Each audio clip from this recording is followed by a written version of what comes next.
All right, guys, this is Normal Central coming back at you another YouTube video. And I got my guy Nole Nation with me today, man. How are you doing? I am great. How are you? I'm doing fantastic.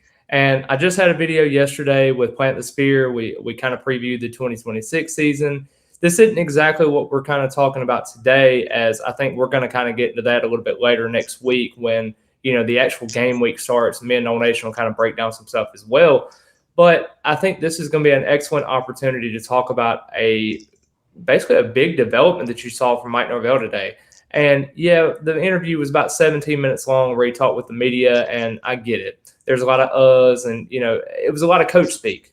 It was a lot of things that you didn't really know what was going to happen with a couple of guys, and he didn't want to foreshadow too much. It's almost like him in injuries sometimes. It happens. But I will say he did give a pretty interesting development on a guy, Trey Weisner, Texas running back transfer that came into Florida State. And when Florida State added this guy, you thought, okay, he's going to be a starter. Why did they do that? Because now they have Chroma in the system. They have Singleton. They even have a guy like Amari Thomas. They had Jamari Sands. And I'm just saying, like, there's a lot of feeding room there that it's one of the more talented and more deeper rooms in this rotation, especially with Weisner in the fold. But, he got hurt, so he missed the first scrimmage on that Tuesday. He missed the second scrimmage on that Saturday. And we even talked about it before. I didn't really think it was much of a worry for him to be injured because that's a 5-day break. I mean, it's not like you're really asking. So it's not like he missed 2 weeks. And I think that was kind of where Florida State fans are a little bit more overreaction on that. And he actually talked about it recently with that because, yeah, he had the injury, and Cam Martin actually alluded to this before, but he's a veteran guy. He's been around college ball for quite some time.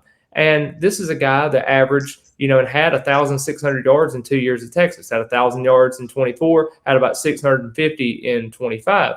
And yes, he did kind of lose some steam there at the end, and there were some inconsistencies with his game. He's not the quickest guy, but I do think he brings valuable experience to the room.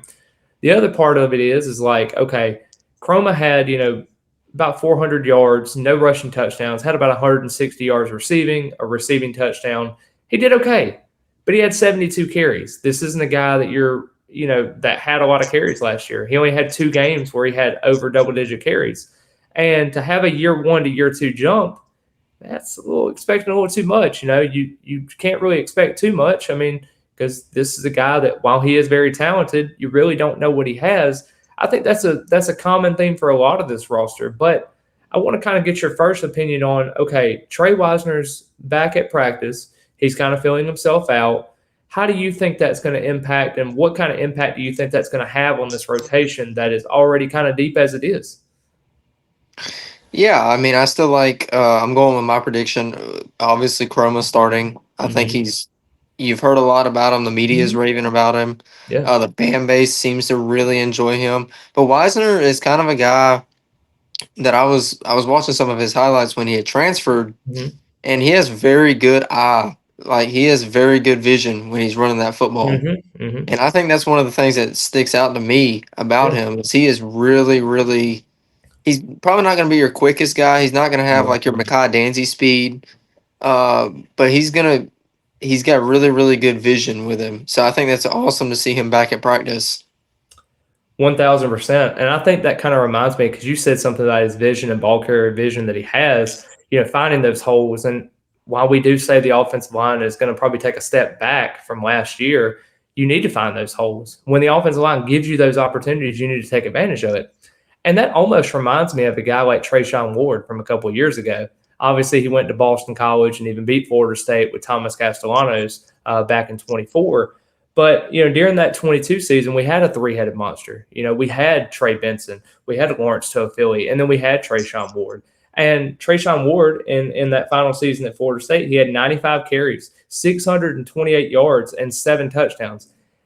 I think that could probably be around the range that that Weisner could have. I mean, that's not saying a whole lot. I mean, through a 12-game season, what is that, 50 yards a game? I mean, I think that's doable for him. I really do. I really think that this could be an opportunity for him to shine and kind of go through that. And I'm not saying he's going to be the number 1 back. It's like you said, I think Chroma is going to take that responsibility.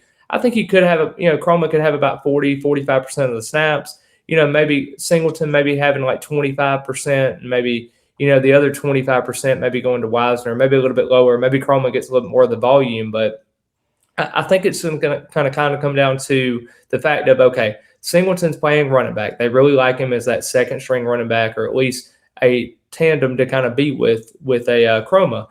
And he has great speed. He has great breakaway speed. You've seen that even against that Wake Forest game when Norvell decided to start him. He had that 14 carries for about 108 yards and a touchdown. I thought he was very explosive in that game. But, with him being kickoff specialist as well, you have to kind of think, okay, he might not be able to play, a lot of snaps. He might have to take a couple plays off because he is taking that blunt of the responsibility of special teams. It's kind of the same thing with Jason Lopez, being potentially a punt returner. I do think he's going to be a dynamic receiver and what he brings to the table. But when you're having both of those responsibilities together, it's harder. I mean, in today's college football, everybody's not a Greg Reed. You're not going to go out there and be a lockdown corner, be able to return kicks. But the good thing is he was a defensive player. It wasn't like he was on offense. So, when you're having those kickoff returns or whatever the case is, you're not having to do something like that, or punt returns. So I think there's a lot of things you like about this team, specifically at that rushing, totals and everything like that. But, Trey Benson had 900 yards. He was their lead back. And that's what we expect Chroma to be. I don't think Chroma is going to be like a 1,000-yard rusher.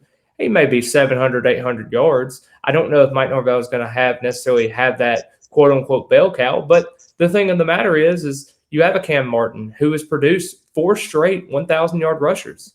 So you can't hold that against him. You can't say, oh, he won't have it, because guess what? The last 4 years, he's had the track record in being able to do that.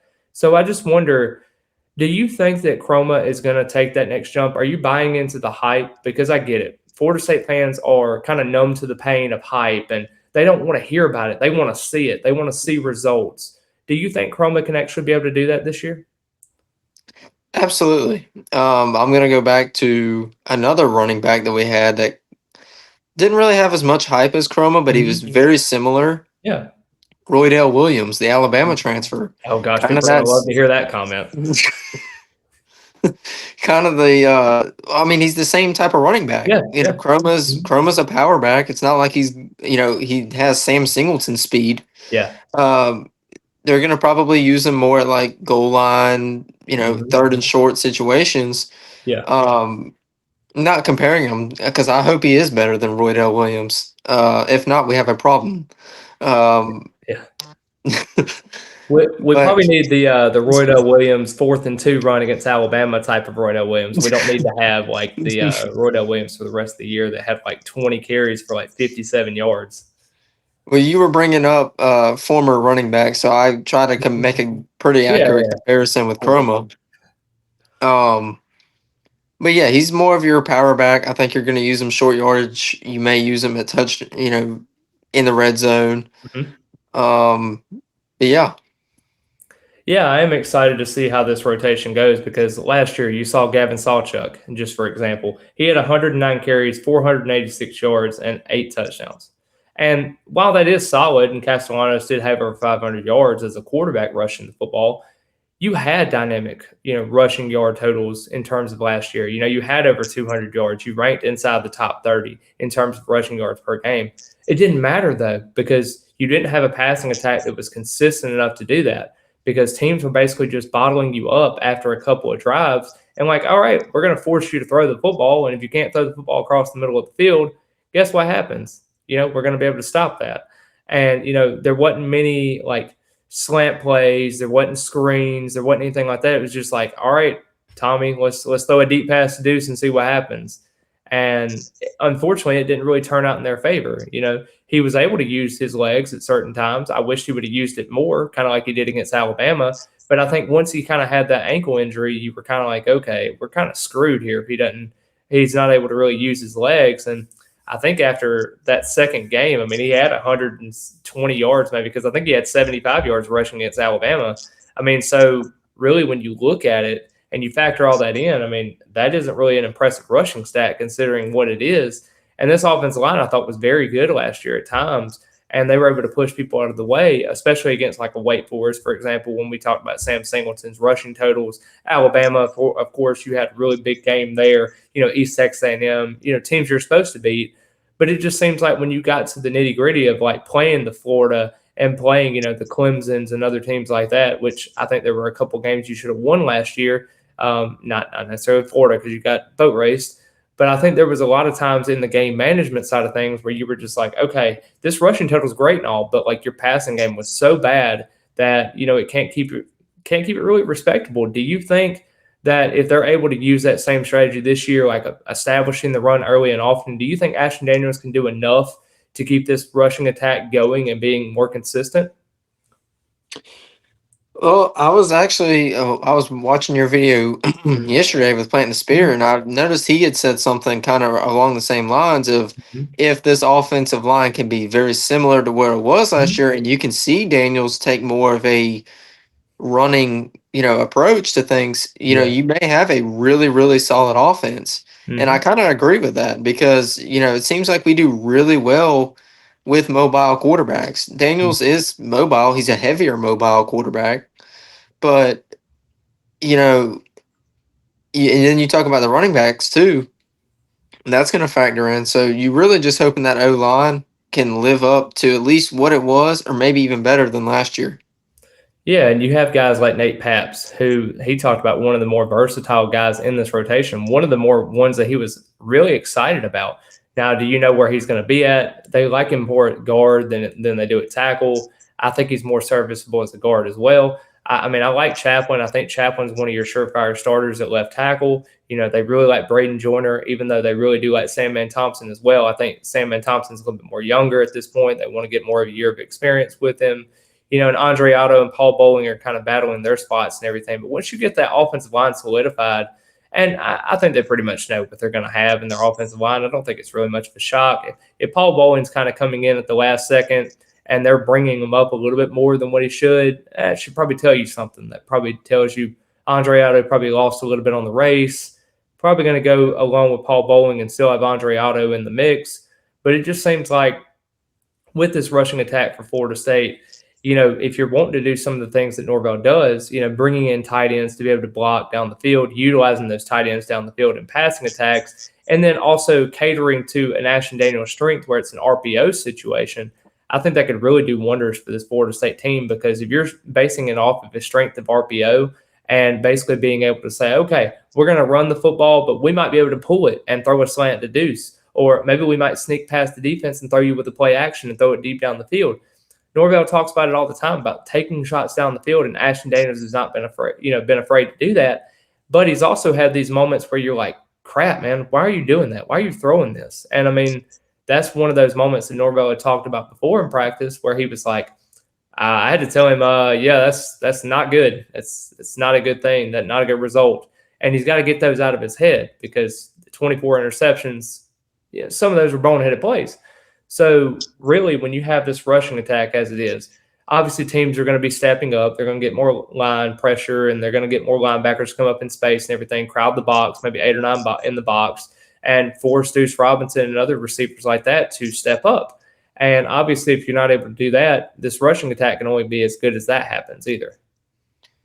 Absolutely. And this, I believe it was me and you, we were talking about it the other day where you got to see like your Javen Boggs, you got to see your Dancy, you got to see those kind of guys help Deuce out because the ACC is going to know what to do when Deuce Robinson comes. That's any team in the nation. They saw what they did last year. He was our go-to guy. Yeah, I totally agree. You're going to have to see a guy like Danzy and Boggs really step up. Even a Jason Lopez, who they've been raving about this entire offseason. Yeah, man, it's like so many weapons on this team, and I think the weapons are a lot better this year. And I get it. Loane McCoy, he's at Louisville right now. I think he was a pretty good piece for Florida State and came on at the end of the year. I get it. He's a very talented receiver.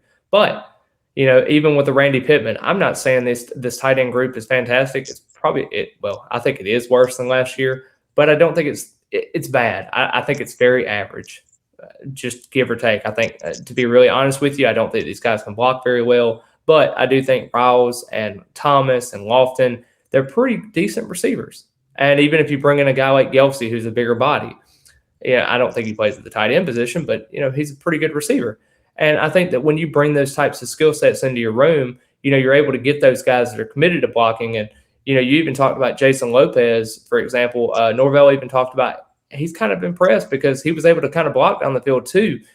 He's not the most speediest guy. Don't get me wrong. Jason Lopez is not like a Xavier Restrepo from Miami where he's just burning past you. It's not really anything like that. He's just very good at creating separation, just enough, but he basically bases it off of his hands. He's a former basketball player. Well, still is a basketball player. I think he probably plays football more long term if he can't really find a skill in that down the road. But the Florida State basketball team is going to be a home for him for a couple of years. But I think that, when you look at this, though, Mekhi Danzy's got to be able to step up in a way, and he's going to be utilizing that run game too. They're still going to be able to use some of those end arounds and maybe even being him in the backfield. I mean, can be kind of some stuff like that. I think the biggest thing that Cam Martin had talked about, and this is kind of my last point, would be the 2 running back sets that we didn't really get to see much last year. And I think if you're bringing in a guy like Chroma and Singleton to kind of be beside Ashton Daniels, and they kind of have that threat of being like, oh, gosh, which way are they going to run the football? Are they going to be able to play action off of this? Are they going to be able to, pass the ball? Maybe one of them blocks and one of them goes out for a route. There's so many different things you can do, and it's so much versatility in this offense that you really didn't see last year, and I think you really need to see it this year. Absolutely. And that also opens up the door. Like you talk about Chroma and you talk about Singleton, maybe, helping Daniels up. What if you bring in a Weisner and maybe he, can connect with him on like a little RPO screen or a little slant or something like that? It opens up many lanes that this offense can go. Yeah, totally, for 100%. And you see a lot with Florida State where how they're able to get some of these backs out there in the backfield and being able to catch passes out of the backfield. I think it's going to be so important for Florida State because you need stuff like that. You cannot afford to have a Sawchuk from last year where he dropped a screen pass. You cannot afford those moments in those kind of games. You need to catch the football. And I think, they're going to hold these guys accountable. And obviously when Ashton Daniels is being able to throw the football, you got to have it. And I think when you look at Weisner, and this is kind of the last question I'm going to ask you, with Weisner, he had 1,000 yards at Texas in 2024. He had 600 yards in 2025. Where do you think this lies with Weisner? Give me your stat prediction as to where Weisner you think is going to kind of finish up in this rotation. That's a really good question because you have a guy like Singleton who's a senior this year, I believe. Yeah, I think he's a redshirt junior, maybe. I mean, it still classifies as a senior. Okay. You have a Chroma who's been there for now his second year, so he's a sophomore. So it's really going to be interesting, and you also mentioned that Singleton's going to be running, special teams, or is likely going to be, in the special teams room. Maybe you see Weisner a little bit more because of that. Yeah. I still think Chroma's going to get majority of the snaps. Yeah. I don't want to just sound like completely like a way off prediction. Yeah. I'm going to say about 175. Okay. For Weisner. I'm way off that prediction, to be really honest with you. I think Chroma is going to have probably around 800, maybe 820-ish. I don't think he gets to 1,000. I think 1,000 is quite a bit in my opinion. But, and that's looking probably, 70 yards a game maybe. I don't know, somewhere on that range. But I think with Weisner, I think it might be around like 430. I think it's a good number for him. And this is just because I think he takes advantage of those smaller schools. Like I think he gets more burn against like a Central Arkansas, New Mexico State in the opener. Like he may have like 80 yards in that game and then maybe turn around after Central Arkansas. Maybe we're going to beat up against Alabama or something, and maybe he's the third string running back that comes in and starts, something like that. It also depends on how they use him. Like if they're going to use him as like a screen kind of guy, he's obviously not going to be getting as many carries. Mm-hmm. And that's kind of my thinking. I think they're going to use him a lot in like the RPOs and stuff like that.